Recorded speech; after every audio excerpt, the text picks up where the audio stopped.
Hello, everybody. You know, we've already messed this one up, Holly. Oh, bless him. There you go. Thank you. We're on the wrong seats. Are we? Yeah, we've already messed up everybody's But plans. This is my good side. In that case, we're definitely in the right seats. Okay. Yeah. Here we are.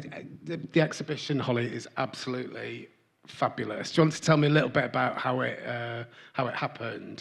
Who made the approach, first of all, about hanging the life of Holly Johnson on the walls of an art gallery? This is the lovely Paul Flynn, by the way. I just have to tell you, he's an author, a journalist, and a PR person. All of the above. Yeah, he does loads of things. Anyway, I blame James Lawler for this. Where is he? There he is, up the back. Oh, he's up the back hiding. Oh, there he is with John Tweet. Yeah, it's all James Lawler's fault. I've exhibited with James many times in biennials and various exhibitions that he's organised. And we've always wanted to do something proper. Not that we haven't done anything proper before. We've been in Salford Museum, in various group shows of paintings and that. So it was conversations with James, who eventually teamed up with someone called Martin.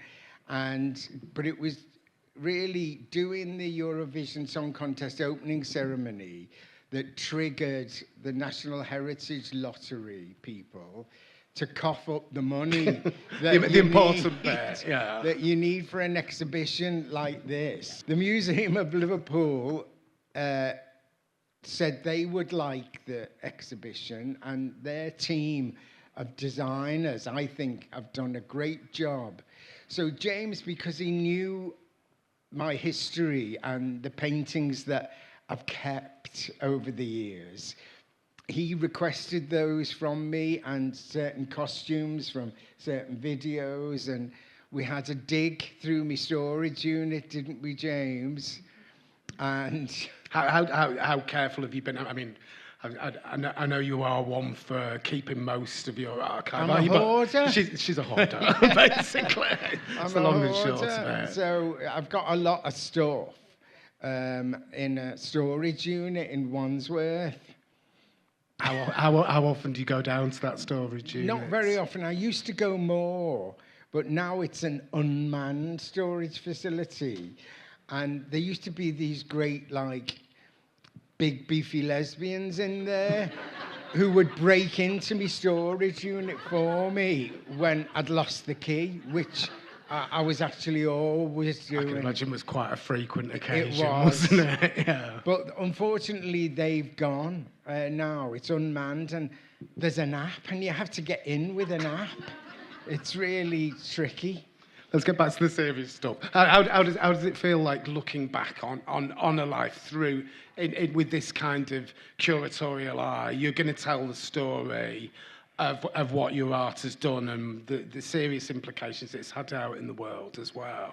So is that getting a bit serious too soon, too early? No, that's fair enough. You have written for The Guardian after all. It was a shock to see it. I thought the colours they used were brilliant, yeah, and the way it was laid out. And I can't take any credit for it in that respect. The design of the exhibition and what was chosen to get put in, it was all James and the museum's decisions.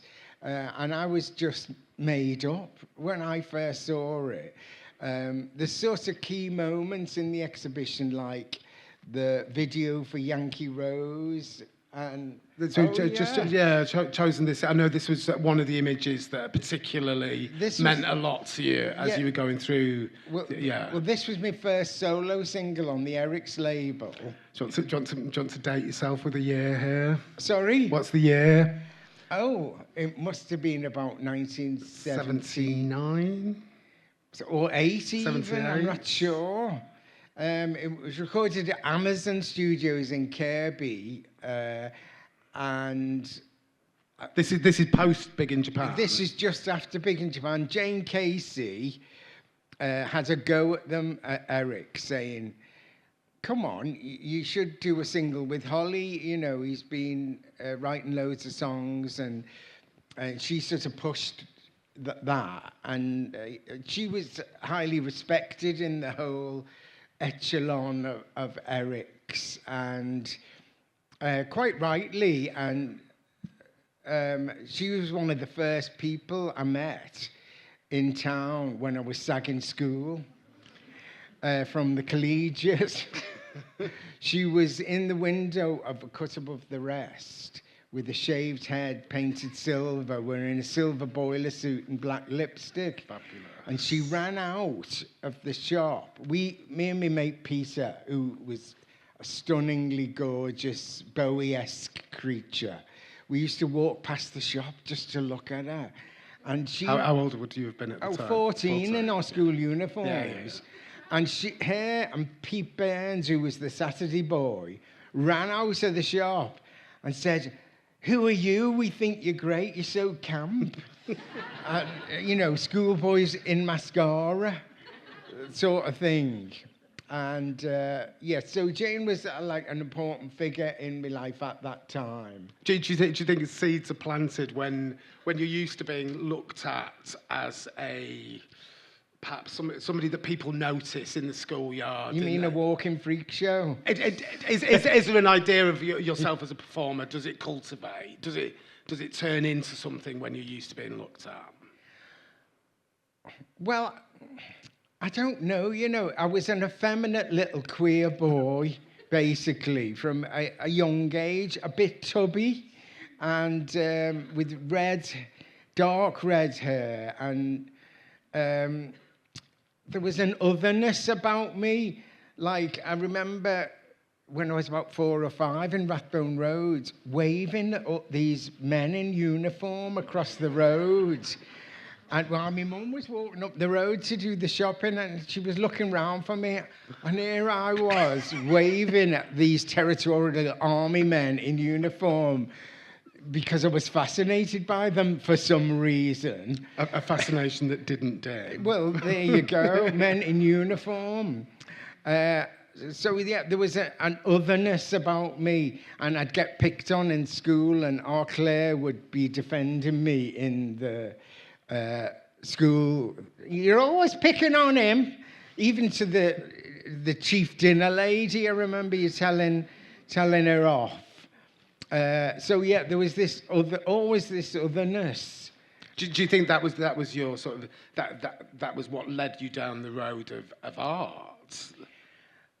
Well, I do think there is a creativity about the gay condition, if you want to call it that. A lot of us go to the creative spaces, whether it be, you know, writing, drawing, painting, arranging flowers, hairdressing, colouring people's hair, and we're sort of attracted to making the world look nice somehow. And yeah, that was all part of me, I suppose. Do you think how important was this? We're in the museum now. It's an art gallery setting. How important was the figure of Andy Warhol to you? Well, Andy Warhol was a sort of... How did you find Warhol? Okay, well, from the Daily Mirror. Wow. It was on the front page. This shocking documentary will be shown on television. David Bailey had gone over and filmed Andy Warhol and his superstars. And they were all like weirdos. There was Bridget Polk, who was flushing things down the toilet and photographing them. And there was Holly Woodlawn and Joe D'Alessandro, who were beautiful sort of icons of the underground Warhol scene. Superstars, they were called. And I did actually see the documentary on the telly, despite the protestations of the Daily Mirror and the like. It got shown, and that was it, really. There was something else over the rainbow. Did the seed of Holly come in that moment? Not in that moment. Not until Lou Reed's Walk on the Wild Side came out, that record. And I'd started to go to the Lisbon at 14 and the Bear's Paw. And it was playing on the dance floor. And a woman of 22, I was about 14 or 15, started snogging me on the dance floor and asked me what my name was. And I said, oh, it's Holly. And that was it from then on. She thought I was a girl. I didn't know the story. Well, there you go, you know now. And I had sort of... I didn't know that it had a heterosexual beginner. Well, you know... or a lesbian beginner. If someone suddenly starts snogging you when you're that age, you don't, curl back in horror. It's just another experience in life, and you just go with it, really, when you're 15 or 14 or whatever. Talk to me, Holly. Once you become Holly, once the Holly... Yeah, christening has happened. I became Holly within the demi-monde of Jane Casey, Pete Burns, Jackie Kay, John Tweet, all these people who worked at a cut above the rest. Yeah. And, you know... Does this cross over into Probe Records and Eric's? And eventually... but this was, before all that. This must have been 74, 75. Wow. Yeah. And Lynn Burns as well worked there. And how important were Lynn and Pete to the city, do you think? They were icons to me, because I was slightly younger. Yeah. I was still at school when Pete had his Saturday job. And... they eventually teamed up as a couple, and they just looked amazing. They would go to London and buy clothes from Sex and Seditionaries, and Lynn would have a pair of Manolo Blahnik shoes on, and they were just visually amazing people, but quite scary as well, I have to say. I was never one without a sharp-tongued riposte. He was scary, yeah. Pete. Yeah, and as well as funny and all of that. But they were icons, as was Jane Casey. They were faces about town that were very striking. Do you think there was a belief within yourselves and within kind of this demi-monde of Liverpool that you would cross over? There was a wider audience for this beyond people that were walking past the hairdresser or that might have spotted you in the school playground. Whatever. Do you think there was a general feeling that your voices should have been heard on a louder stage, or was that a kind of blind faith that it might happen? There was elements of that. It was all wishful thinking at first. It's all, we want to be like David Bowie and his multi-personalities, or Mark Bolan with the glitter on his face, or Lindsay Kemp. I remember idolising Lindsay Kemp and silkscreen printing a T-shirt with his eyes on my chest, and there were just these mythical figures that sort of opened the floodgates of queerness and bisexuality and glamour and Japanese fashion and connections with the Velvet Underground, that we started to play that Andy Warhol Banana album, and you know, it was this other world away from the humdrum commercial expectations of Liverpool, which was full of offices and office workers and factories, and it had the black and white Beatles that were very much monochrome in some respect, until Sgt. Pepper's Lonely Hearts Club Band, when the world turned technicolor. That album was obviously a turning point in the world. Yeah. And that was all about Hollywood glamour and that record cover, and trying to figure out who all the characters were on the record sleeve. So that's even as far back as the 60s, when I started to try to learn those songs to sing them. Does the shadow of the Beatles sit over Liverpool of the 70s? I mean, even at this kind of arch, because none more heterosexual, really, despite Epstein's involvement, than the Beatles is a heterosexual phenomenon.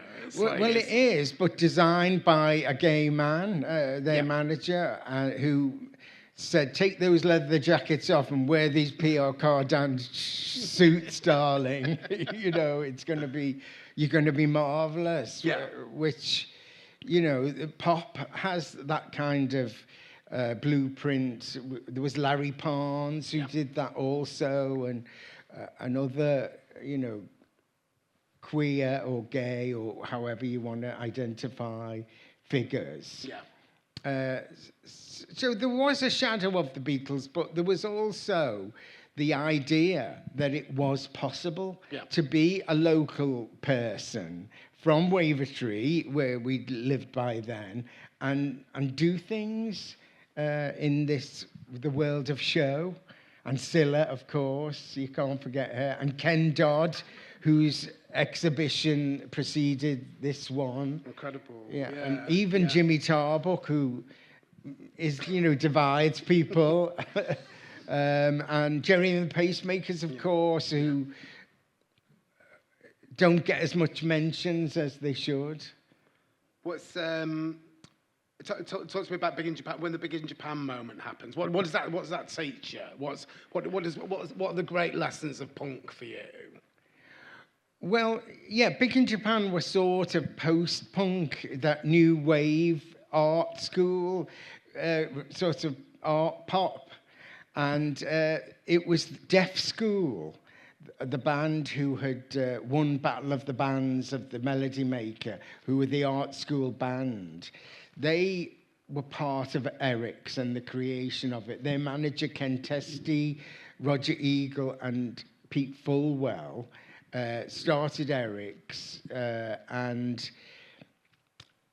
Jane Casey dragged me down there when I was about 16. I'd missed the Sex Pistols appearing there, but they played there before that so-called legendary gig in Manchester. But I saw other great artists there, like met Wayne, who became Jane County, whose single, "If You Don't Want to Fuck Me Baby, Fuck Off," was absolutely pivotal in my life. You know, the transsexual chutzpah of Jane County, and talking to her in Eric's dressing room was, you know, a big moment for me. Absolutely incredible. Yeah. Incredible. What do those mean? I mean, looking back at it, almost a bit sort of like a bit of a chimera now, but it's kind of like, did that actually happen? Are these things happening for 16-year-olds? Pete and Lynn were in the dressing room as well, so I've got witnesses. It did actually happen. We did, but he was in a transitory phase. He was still wearing his woolly hat and calling himself Wayne when we met him. And the Cramps would play, and Devo, Talking Heads, Blondie, the Police, apparently. Some of the bands you had to pay to get in to see. But if you were in a band, they let you in for free usually. So there was an early version of, what were they called? New Order, what were they? Joy Division. And Warsaw. Yeah, I think yeah. me and Jane saw Warsaw. Wow. And Susie Sue and the Banshees, and we saw Billy Idol. Just the list goes on, and you would never imagine you could see those people in a nightclub, but which basically Eric's was a basement club that smelt terrible in the daytime. I don't know where the smell went at night, but in the daytime it was like rat's piss or something. It was horrible. Do you feel like we should have protected these places? So obviously a lot of people think that places come and go, and but you know, we look after art galleries, we look after churches, we look after why shouldn't we look after Probe Records or Eric's nightclub or places that mean so much to, you know, they're so pivotal to people, and yet they don't become curated or. Well, why was the Cavern a car park in the 70s opposite Eric's? Yeah. It took, actually, Liverpool was slow to pick up on the value of tourism and the heritage of the music scene. Even when I was at school, there was no real Beatles, you know, tourist point or statue or memorial. Not that I could, maybe there was one outside the Cavern up above Eric's. Maybe I can't quite remember, but it took years for them to cotton on the value of the Beatles and the other Mersey beat artists. Let's pop your own position in this into the story as well. With Frankie Goes to Hollywood, the moment happens. So literally 40 years ago. So 40 years ago, this weekend was the weekend that The Power of Love went to number one. So 1984, 40 years ago. Yeah, the biggest band really since the Beatles to come out of Liverpool. 3 number 1 singles. Everybody knows the stories. Banned by the BBC. Taking anal sex to the top of the chart. Well, that's debatable. But that was certainly going on in the minds of some BBC executives. It really might read sort of ordained that it would be, that would be the story. When they cottoned on that there was gay or alternative sexuality in the verse video directed by Bernard Rose, that's when it got banned. It didn't get it. They played it 90 odd times, and we did Top of the Pops on its 20th anniversary edition. And then suddenly we were whipped off the airwaves, and it seemed mad to me at the time. What's absolutely audacious about? I mean, looking back at some of the imagery in the, there's the picture of you, sort of the submissive with the boots in the face, and Paul from the rear with the and the fellatio with the knife. I mean, incredible! It's absolutely incredible imagery, and yet it appealed really predominantly to a straight audience. This is the thing I find astonishing. Whenever we go and see you now, when you play those shows, retrospective stuff now, it's like this is a probably 95% straight audience. Why was there? Well, I think it's because of Annie von Gilbert's illustration that we chose for the cover of Relax, which depicts a kind of dominatrix redhead on a muscle man's back. And I think that partly attracted a wider audience than if it had been two men on the cover. The world wasn't quite ready for... I mean, people literally thought that Freddie Mercury was straight at the time. Well, they did.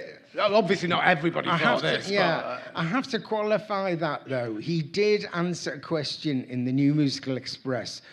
When asked if he was gay, he replied, as a daffodil, darling, which is a bit of a vague answer, really. But Brian May always drags that one out. But it was definitely swept under the carpet a bit because they wanted to attract a mainstream rock audience. Yeah.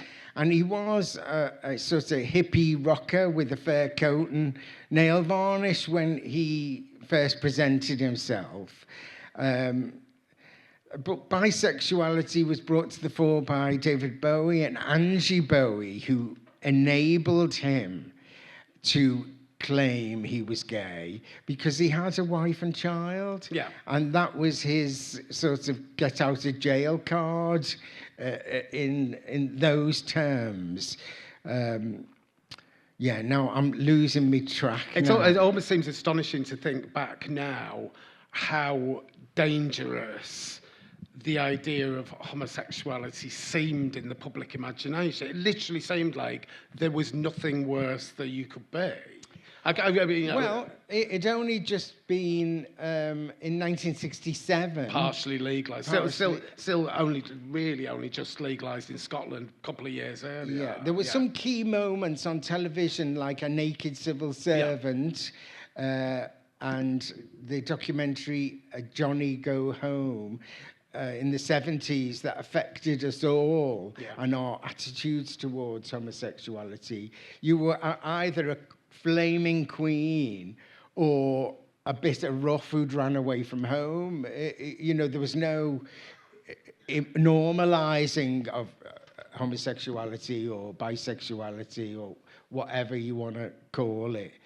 And it was also mixed up with paedophilia in people's minds. And that's always been a rod to beat us with by the moral right, I feel. But getting away from that, you know, the 70s created a kind of fashionable gayness, and it was because of Bowie and Angie and people, and Mark Bolan saying he was bisexual, it sort of became fashionable for 5 minutes. Yeah. And, you know, then you had the amazing Sylvester, Yeah. You Make Me Feel Mighty Real, who shot that video in the UK, apparently. And there were all these things going on that glamorized gayness, and people wanted in. You know, Rod Stewart sang The Killing of Georgie, and his performance of it was highly camp. You know, so it became a thing to aspire to, gayness almost, for a moment. But it represents a sort of danger and exoticism. Absolutely, and liberalism and freedom, and also drugs and counterculture. Yeah, exactly that. Do you feel like I don't want to be those two old men saying on stage, it's marvellous back there, marvellous. But it was, is there any ever a moment where you miss those times when there was the future looked bright, as they say. Yeah. My dad was scared that I'd end up dead on the floor of a toilet. And, you know, that could have happened. You know, that those things did happen. Yeah. Or, you know, getting arrested or whatever for lewd conduct. But there's actually an incredible couple of books that have just been, these Some Men in London books that have just been put together. I've heard of compendiums those. Of writing about homosexuality. Between the wars, after 1960. Exactly, 45 to 67. That's right. It's court reports, newspaper reports, and it's so grim. I can imagine. Well, people's lives were ruined, their careers were ruined. A few actors got away with it, like John Gielgud. Just about being caught cottaging, as we called it, because they looked like little cottages, and you know it was the twilight world of the homosexual that you had to fit into somehow.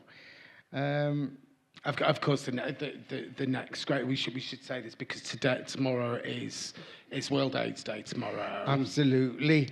And I think I have to take my jacket off now. Do you want to do your show and tell at this point, Holly?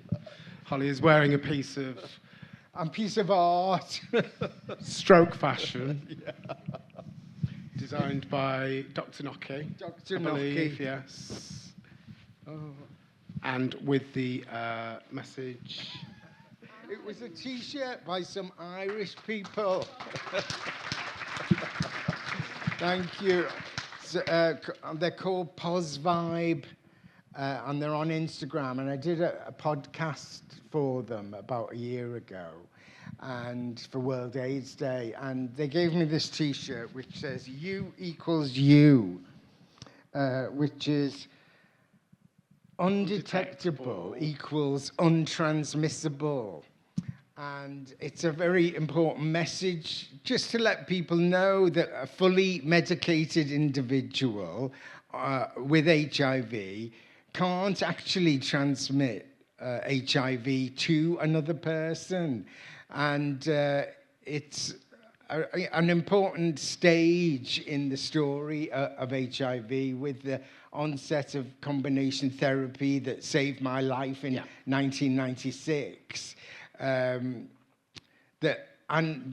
by the grace of God, I'm still here to tell the tale. A beautiful bit in the exhibition, Holly, where if you are going in to have a look, it would really recommend sitting through some of the testimonies of people talking about the advent of HIV/AIDS in Liverpool. On the telephone. It's beautiful. It's so beautiful, everybody talking about it. You have to pick up the telephone and listen to the stories. It really is worth listening to.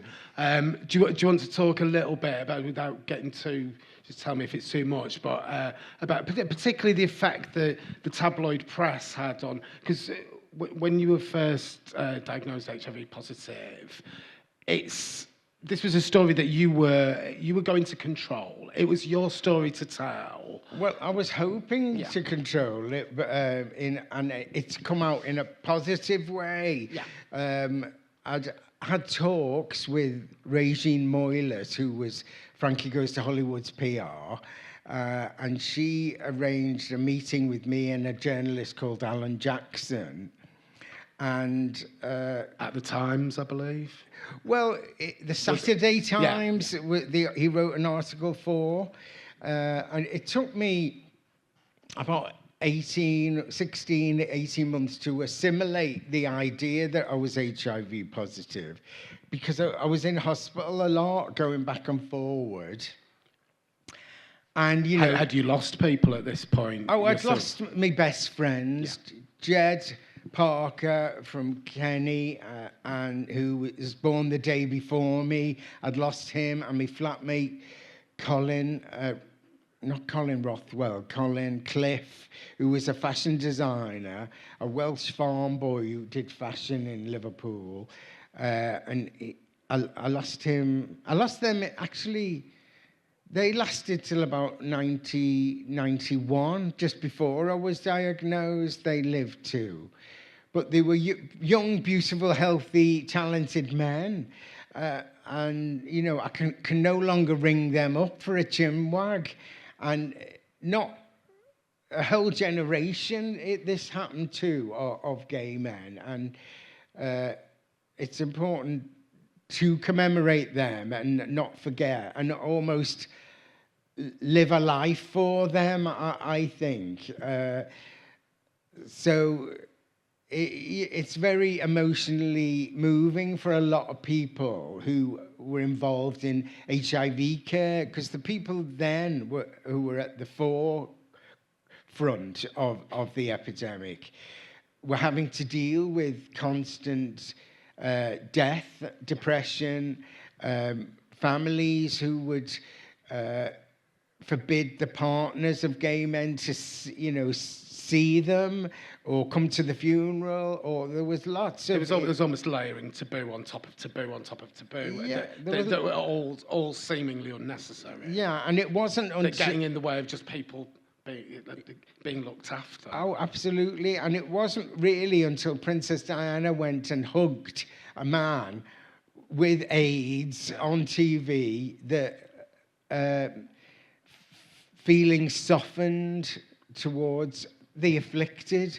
which they should have been soft immediately because But part of the reason they weren't, of course, was just pick up the story. So you'd been to the Times and you'd spoken to Alan. Well, no, he wasn't involved with the Times at the time. He was just a freelance journalist who'd done sensitive stories, including Annie Lennox having a miscarriage or something like that. And he was a nice man. And eventually we did the article with him. He wrote it and I just spoke to him. And it went into the Saturday Times database when a showbiz journalist called, what's his name again? Piers Morgan. Piers Morgan, that's right.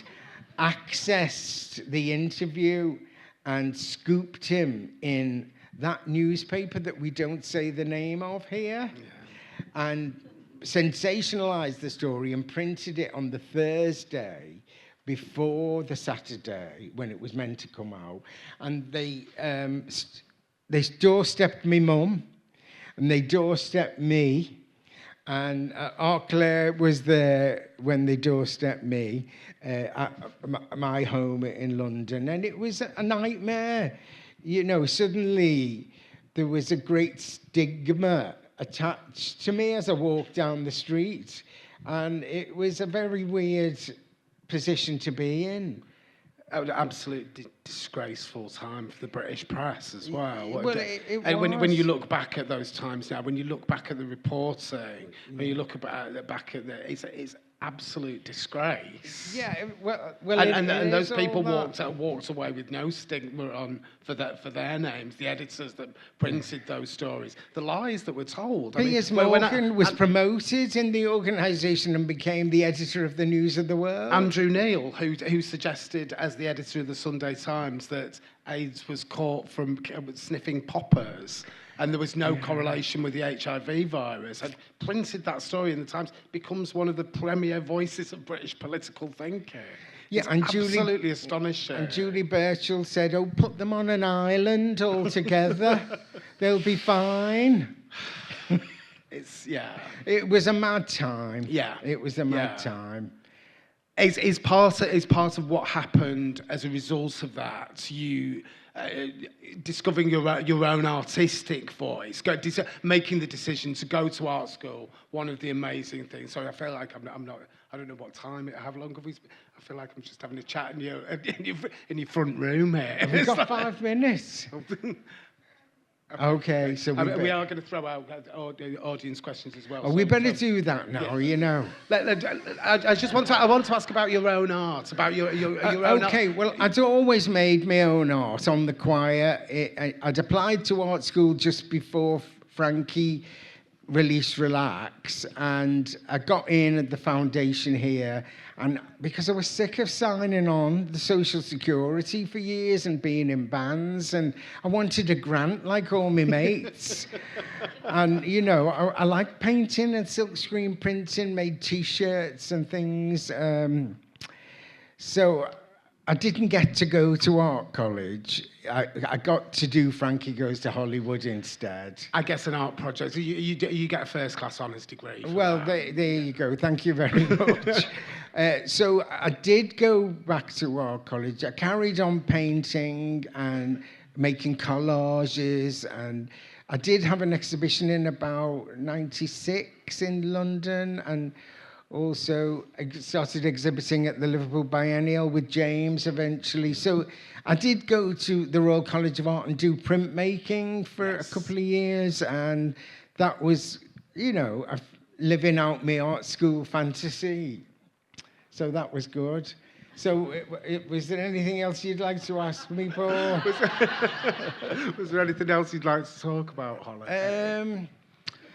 What are the things when you go through the exhibition, when you first went through the exhibition yourself, what were the things that really struck you? Like, we've got to talk about the fabulous, the Lee Bowery jackets. Oh, yeah. The safety pin jacket. Do you want to talk about The hairpin jacket? The hairpin jacket. So, talk about the genesis of that, how that happened. Okay, well, I got, after Frankie, I'd left Frankie, and I was asked by people at the Terence Higgins Trust if I would appear at an event called The Party at Wembley Arena. And I said, yeah, of course, I'd love to do that. And I thought, oh, I'll have to wear something good. And I rang up my mate Bailey Walsh, who was kind of an ex-boyfriend, but we'd become friends. And he said, oh, ask Lee to do it, Lee Bowery. He's marvellous. I said, oh, yeah. So Lee came round in his daytime look. Which was? Well, it was the ill-fitting wig. The ill-fitting sort of old lady page boy wig. And with big workman's boots on, but wearing stilettos inside the boots. And a big sort of checked number. Not the normal Lee Bowery look, a sort of day wear that he could go cottaging in. I have to say that, because he was on his way to a particular cruising area and came to see me in between. And he started speaking in quite a posh voice at this time, because he was posing for Lucy and Freud in the daytime, usually. And he wasn't like the slightly Australian person I'd met in Heaven some years before. He'd made some of the masks for the first Relax video. And at that time, he was painted green with a great big hat and sort of Indian jewellery through his nose. This was quite a different look that he turned up with, and he measured me and said, I was never going to make one of these jackets again, because he'd already done one for the V&A, and I think he'd made one for Pete Burns as well, and versions for Boy George, I think. I'm not sure of the timeline. But he said, seeing as it's you, yeah, so that's how that happened. It turned up in a taxi, and I paid him 400 quid in cash. Awful lot of money at the It time. was. Yes. It was. Yeah. But there was a lot of work in that jacket, and there was a lot more hairpins in it originally than there is now. Because as soon as you shimmied on stage, they all just fell off.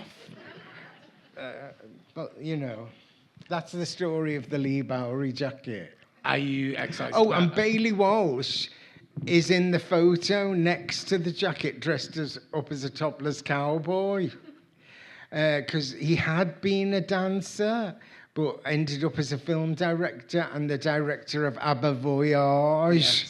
Yes. We must give him his full credit. Yes. Yeah, incredible work. He's an incredible director. Yeah.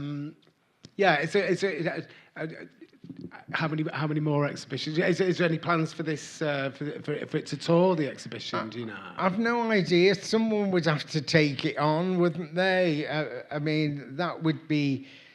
I think probably the museum have ownership of it, and I don't know if they do that, whether they transfer exhibitions. But I'm happy that it's here in Liverpool.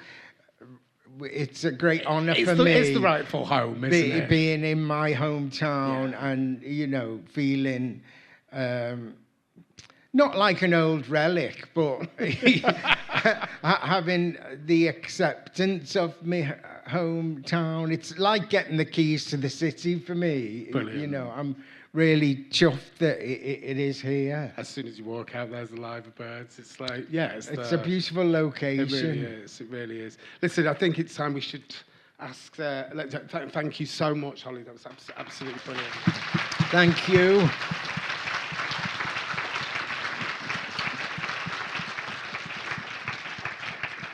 Yeah, if anybody in the, if you recognisable faces here, if anybody would like to ask a question. Hello. Oh, sorry. I don't want to ask a question, but I've been a fan since 1983. Oh. So honoured to be near you.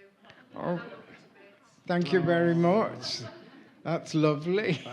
And your friend? We just met. Oh, have you? We've been a fan since the 80s. Saw you at the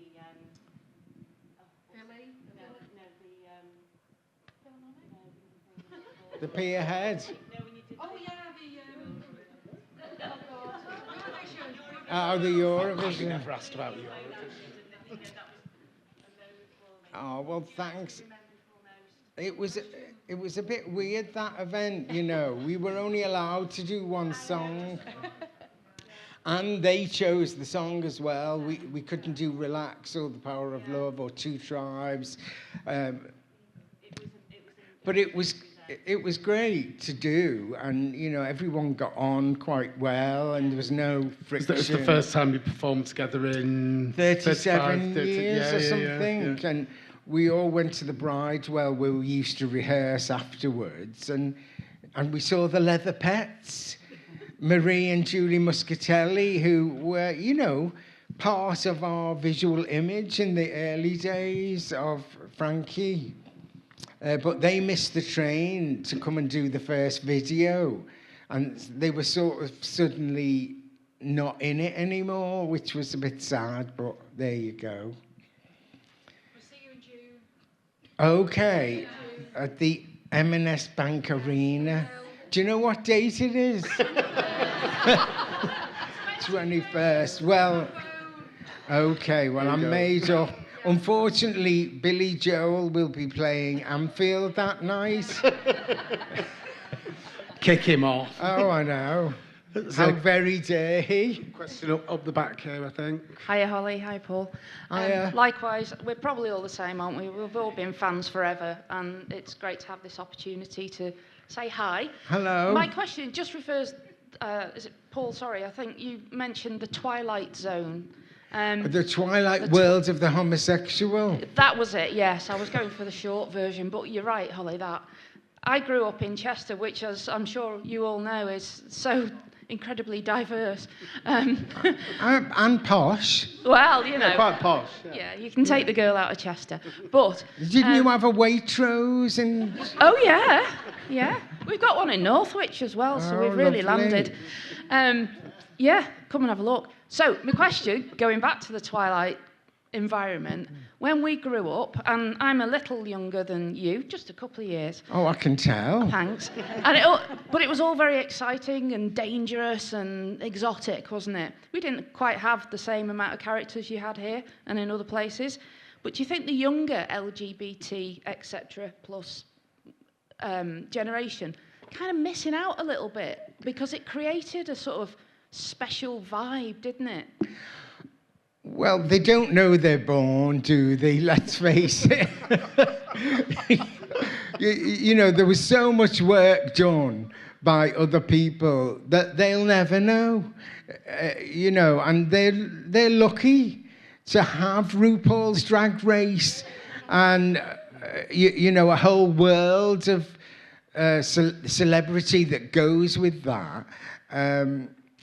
And I'm happy for them, but they are missing out some of the danger and alternative ideas of the old gay scene, the Polari, the characters that we all came across on our journey through.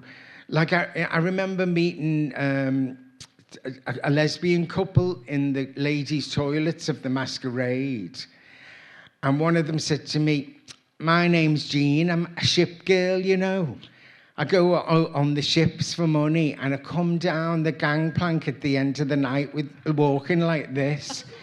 and you know, colourful characters. And you know, the no longer exists. Harry, who ran the place in his undetectable wig, and whispering into my ear, telling me to be more outrageous. And we did have a different flavour. We experience the tabooness of it all. Sadie's Bar Royal and places like that, you know, you just don't get that anymore. I don't know what the gay scene's like anymore, to be honest. I know Garlands was a thing in Liverpool, a big thing that was quite creative, and you'd have a whole generation of drag queens like Sian and a guy called Mark who did the amazing posters and things.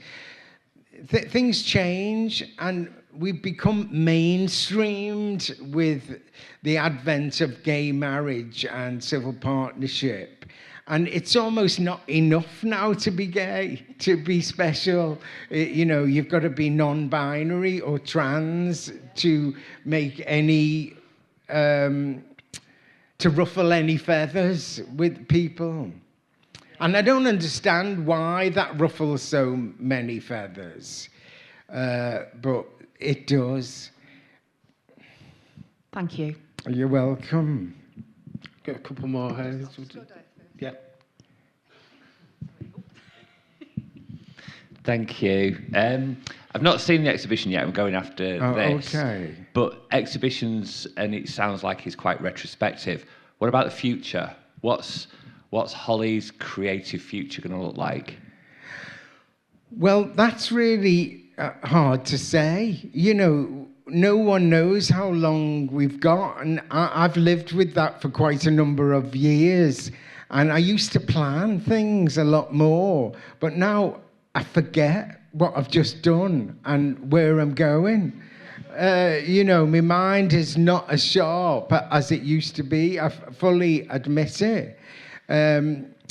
I've got this tour coming up next year, and first I go to Germany to do 6 concerts, and then I've got 9 concerts in the UK. They're offering me more in Europe at the end of next year, but I'm thinking, God, what if that tour kills me and I keel over? You know, on stage, live on stage.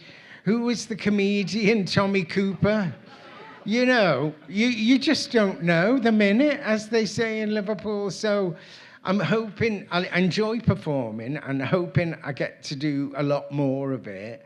I am working on a new record of some of my favourite songs, but I'm doing it bit by bit and slowly, because it's not cheap to make a record and no one buys them anymore. So, you know, I'm not gonna just splurge on it. I'm going to do it slowly, bit by bit, and when it's ready, I'll release it. I'm doing a special edition of Hallelujah, the remix album of Blast, that'll come out next year sometime. But so there's some future events that will happen, but beyond the end of 2025, I've no idea.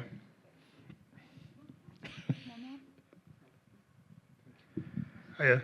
You mentioned some iconic artists, performers that you've connected with so far during your career, and I wondered, who do you find inspiring today? Who do you think is doing interesting work as a performer, artist, or other?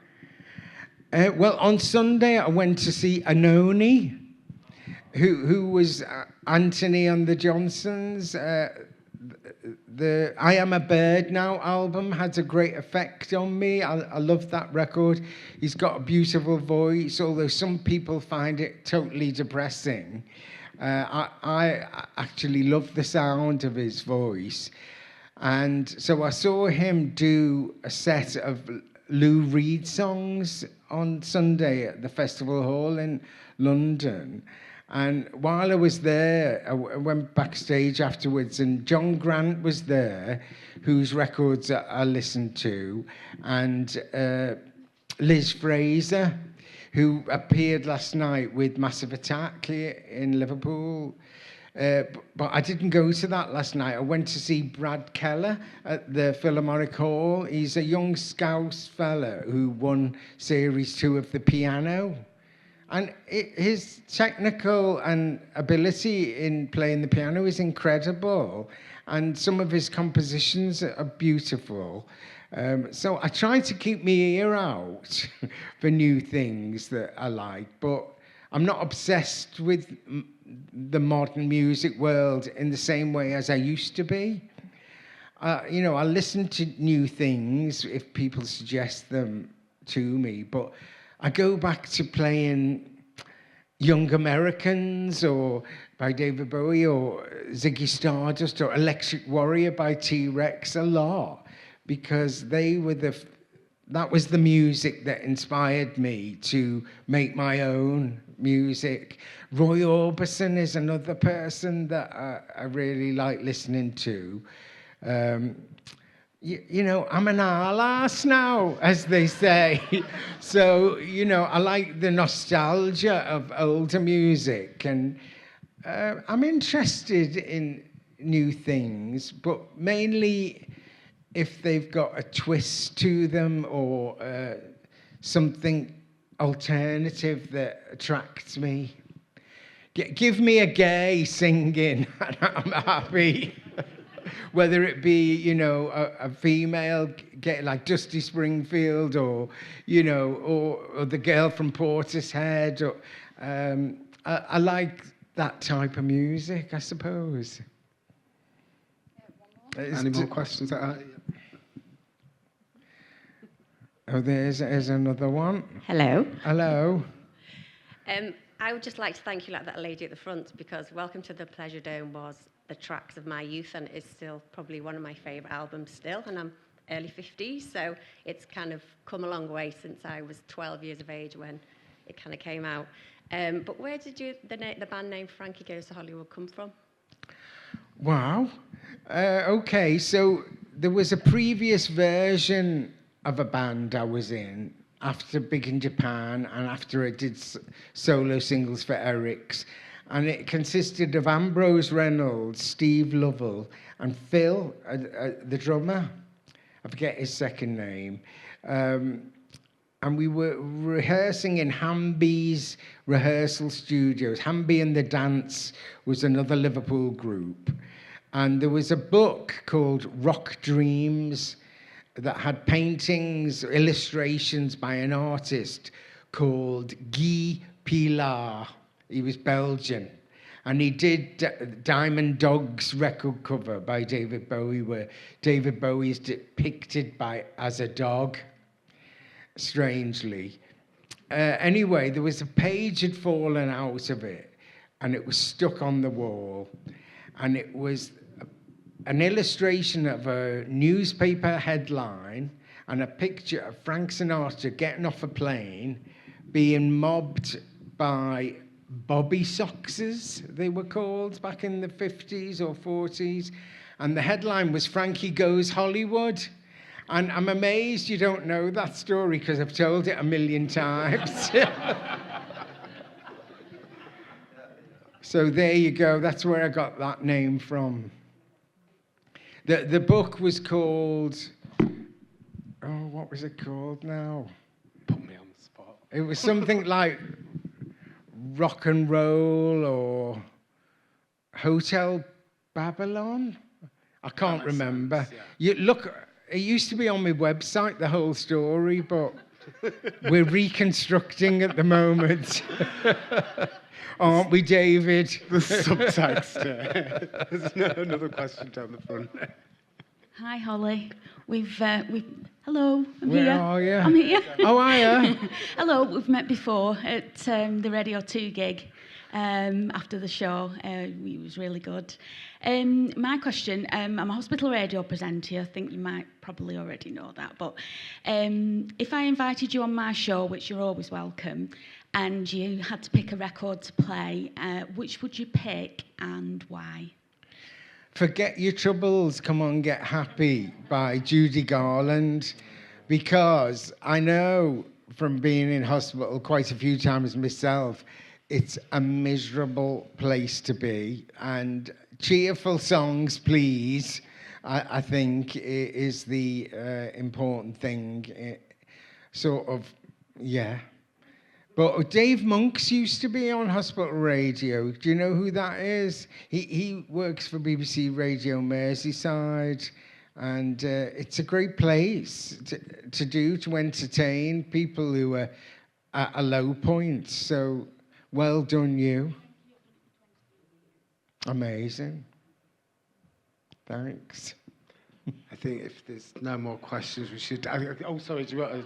Yeah, go for it. When you talked about books before, have you got any plans to put your book out again? Oh, is A Bone in My Float? A Bone Going in My Flute. to get republished? Yeah, We're going once round the block with I that. tried to get it done in conjunction with the exhibition, and publishers kept saying, "Oh, we want a new one. We'll print yours again, but we want a new one." And you know, that book took me at least 2 years to write, and unfortunately, it costs a fortune on the second-hand market now, on eBay. And oh well.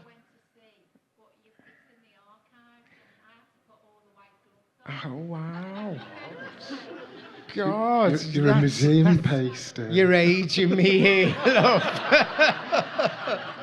I know it came out in 1994. Amazing. Well, I keep meaning to put it out digitally or do an audiobook version, but I've just been so busy. Since the pandemic, it's been full on. I thought I'd never work again when that was going on, and thought, oh, I'll retire to Brighton. But that's what homosexuals do, isn't it? But that just never happened. And so it is, the tour I'm doing next year is the 40th anniversary of Welcome to the Pleasuredome tour. And I will be singing a lot of those songs, not the whole album, but yeah, I'll try and get a facsimile of the book out for when I do the tour. I'll try my best. But I'll forget tomorrow. That's the thing. We'll take a banner in June. Yeah, just send me messages via hollyjohnson.com or Mr. Holly Johnson I am on Instagram and TikTok. You can always send, it is me answering your messages, but I'll never ask you for money. Or whereas there are some fakes out there who will, or Amazon vouchers. I don't need Amazon vouchers. So there you go. Right, the shopping habits have started. Let's get on. Thank you, everybody, for coming today. I really hope you enjoyed the exhibition. It's amazing. Thanks, Holly.